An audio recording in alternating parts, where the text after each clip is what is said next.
Since improperly digested foods is the largest source of toxicity in our body, I have finally decided that a good plant-based digestive enzyme has kind of become critical.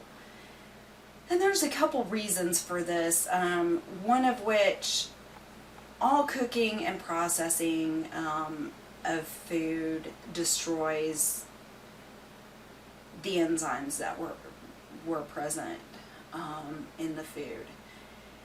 The other reason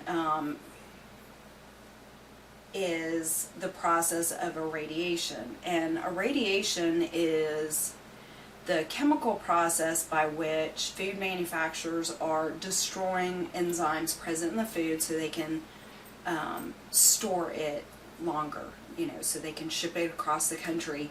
I kind of joke with people, we live in Georgia and we can't get a good peach in Georgia because they're all trucked to California.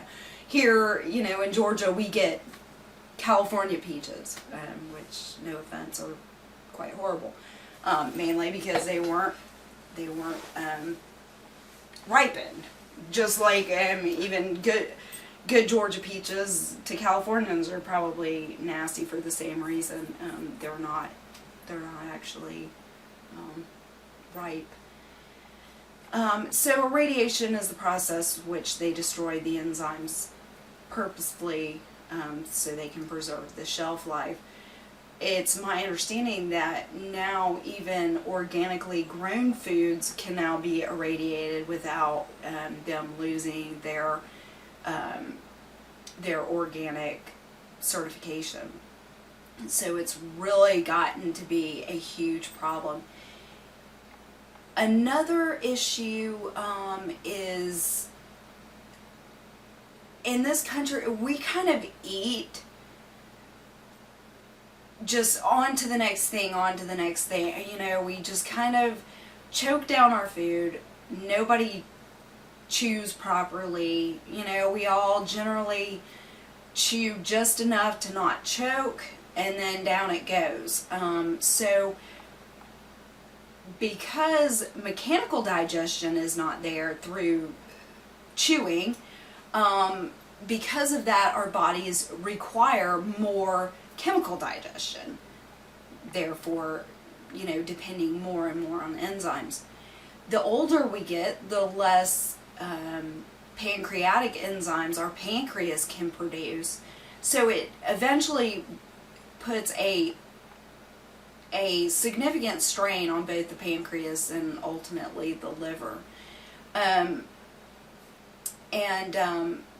We've all kind of heard the saying, you are what you eat. I have long since, I guess I recoined that phrase, probably going on about 4 or 5 years now, to be, we are what we eat, what we assimilate, and what we don't eliminate. Each of those things is very important.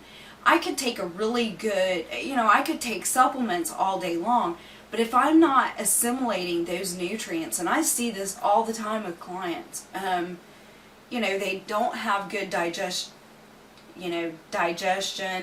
Frequently they'll be taking, they'll have hormonal issues, so they're, taking essential fatty acids. And they're like, it gives me heartburn, and times that they'll even vomit, they'll have, bile flushes, they'll have gallbladder attacks, all sorts of interesting issues with this, and it's because they cannot digest the extra fat that they're putting in, which is good fat, but it's only good if you can digest it and assimilate it. And that's true of all food. What's a good wholesome food to one person is toxic and a potential food allergen to somebody else who can't digest it and assimilate it. So that is one of the biggest reasons for adding digestive enzymes. So not only can you get all of the nutrients assimilated from your food, but also whatever other supplements you choose to take as well.